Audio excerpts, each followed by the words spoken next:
Vê, entende dois pecadores ocultos no templo e o descanso em Cristo. Havia ali Davi e Joabe, dois grandes pecadores que haviam se mancomunado para matar Urias. Eles haviam se acompliciado para ocultar o pecado. Davi havia cobiçado a mulher de Urias. Ele adulterou com ela, engravidou e precisava dar um silêncio na história. Então, depois de ter cobiçado, violando o mandamento de Deus, depois de ter adulterado, violando o mandamento de Deus, o sexto mandamento, agora ele adultera então o sétimo mandamento e agora ele passa a matar Urias para ocultar a situação. E seu cúmplice foi Joabe.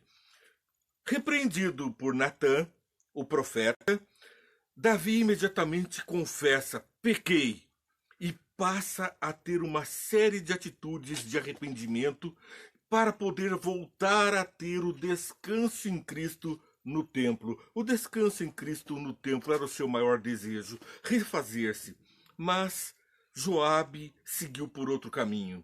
Assim como os dois ladrões, à esquerda e à direita de Jesus, os dois estavam blasfemando contra Jesus, atacando Jesus. Mas quando o Espírito Santo tocou o coração daqueles homens no último momento naquela cruz, no último suspiro da sua vida, um ladrão se arrepende e o outro segue assim o seu destino. Um salvo, estarás comigo no paraíso, o descanso em Cristo. O outro, um destino cruel, a morte e o esquecimento. Agora, Natã repreende, Davi se converte, mas Joabe acaba se envolvendo cada vez mais com mortes, homicídios, assassinatos, tramas, e estava constantemente conspirando, longe do descanso em Cristo, vivendo numa vida completamente agitada, até que ele encontra-se no templo. E então, ah, não é bom. Não é bom, porque 1 Reis, capítulo 2, verso 27.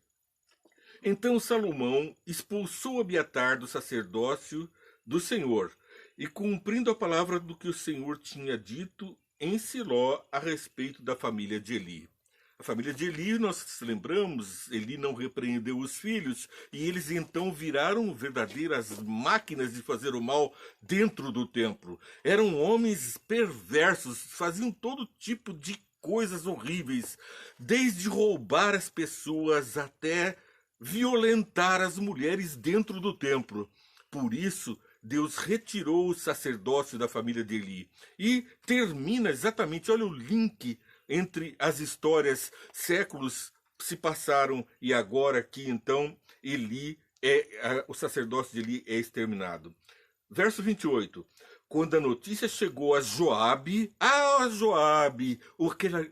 aquele que preferiu viver nas tramas, no caminho errado.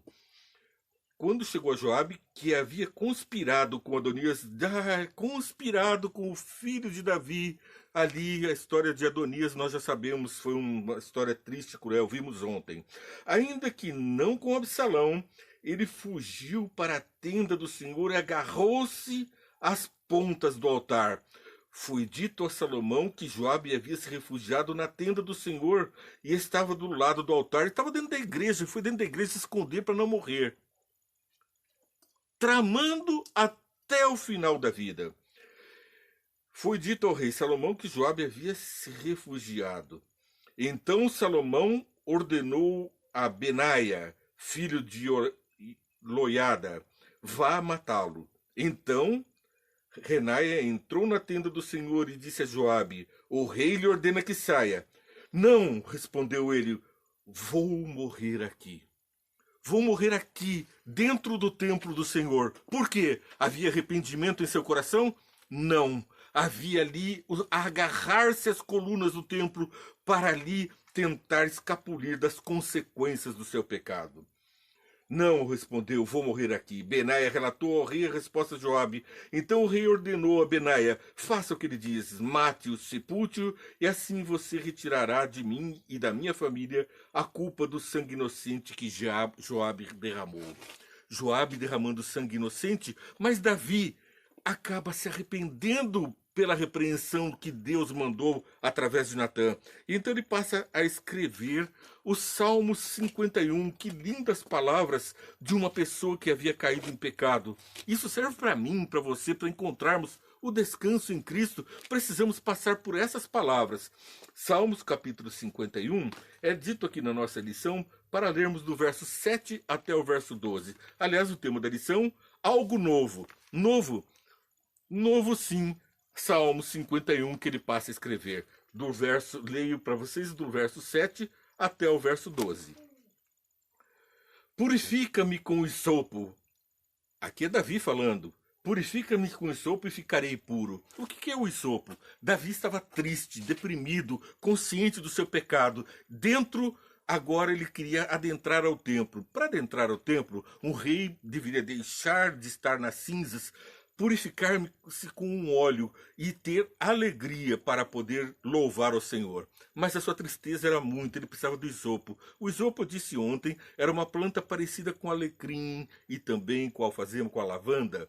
E essas plantas têm uma característica, elas têm um óleo essencial, um perfume capaz de melhorar o ânimo, diminuir a depressão, diminuir a tristeza, trazer alguma alegria. Então era um óleo de purificação, porque também era usado para purificar o véu do templo, aquele que era aspergido o sangue. O incenso dessa substância ajudava a purificação, a descontaminação desse ambiente.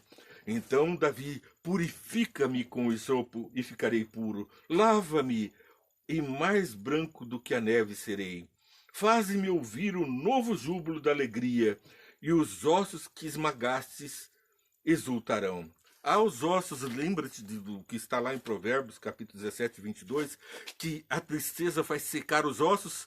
Deus fez secar os ossos de Davi por conta do pecado de Urias. Davi não teve paz o resto da sua vida, a espada não se afastou dele, mas, conforme Deus tinha anunciado por Natã, mas agora ele procurava ansiosamente reconciliar-se com Deus, ficar puro diante de Deus, ser novamente visto não como um pecador, mas como alguém reconciliado. Aquilo que nós temos desde o Éden, ver Jesus na viração do dia procurando pelo ser humano, é o que nos traz saudades, saudades do lar, saudades de Jesus. E precisamos todos desesperadamente encontrar um que supre esse vazio que está aqui dentro. É Jesus, com certeza. Esconde o rosto dos meus pecados e apaga todas as minhas iniquidades.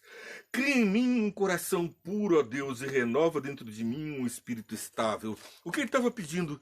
Deus, eu sei que sou um pecador desde que nasci, ele falou nos versos um pouquinho anteriores. Eu reconheço que não consigo vencer as tendências pecaminosas, mas lava-me com hisopo, purifica-me e faz de mim um ser estável, para que eu pare de fazer besteira. É isso que nós precisamos, que o Espírito do Santo faça em nós morada. Cria em mim um coração puro, ó Deus, e renova dentro de mim um espírito estável. Não me expulses da tua presença, nem tires de mim o teu Santo Espírito. É o pedido que o Espírito Santo esteja guiando os nossos passos, para não tropeçarmos. Sim, Deus manda o Santo Espírito para nos convencer do pecado e do juízo e para nos confortar. Foi isso que Jesus disse, vai nos mandar o Consolador, e ele está entre nós para nos consolar. Uma nova missão do Espírito Santo passa a ser o nosso Consolador. Ele que inspirou os profetas para escreverem a Bíblia, ele que falou de Jesus a vida toda, ele que trouxe a mensagem da salvação para nós todos. Agora o Espírito Santo é reclamado por Davi para trazer estabilidade para as suas condutas, para que ele se mantivesse com o desejo de ter um coração puro e estar diante de Deus. Devolve-me a alegria da tua salvação e sustenta-me com o espírito pronto a obedecer. Que maravilha! Queremos que estejamos com a companhia do Espírito Santo para termos um espírito pronto a obedecer, para estarmos purificados com o hisopo, para que as nossas tristezas vão embora, os nossos ossos se recuperem. Pela força do poder de Deus, vivamos de acordo com os seus mandamentos, amando ao próximo como a si mesmos e a Deus sobre todas as coisas, mas obedecendo a cada um dos mandamentos, inclusive os que Davi quebrou. Todos os mandamentos que ele quebrou, Jesus lavou, jogou na profundeza do mar, atendeu o seu pedido. E você também pode esquecer-se de todos os males. As consequências vêm, com certeza, porque aqui se faz, aqui se paga. Mas, isso é uma lei de Deus, mas a salvação vem do Senhor, porque onde abundou o pecado, superabundou a graça. Você assistiu Vem e Entende? Todos os dias você tem 5 minutos Vem e Entende, um programa que vai ao ar com um resumo breve dessa programação maravilhosa do Descanso em Cristo. Mas depois você assiste Entendendo a Bíblia em Boa Companhia. Hoje ficamos por aqui com o Vem e Entende resumindo esses dois programas. Peço que você curta, compartilhe essa programação, se inscreva em nosso canal para dar relevância e para ser lembrado dos nossos vídeos. Siga a programação e receba os vídeos diariamente para você multiplicar as bênçãos na vida das pessoas que estão ao teu redor. Que Deus te abençoe.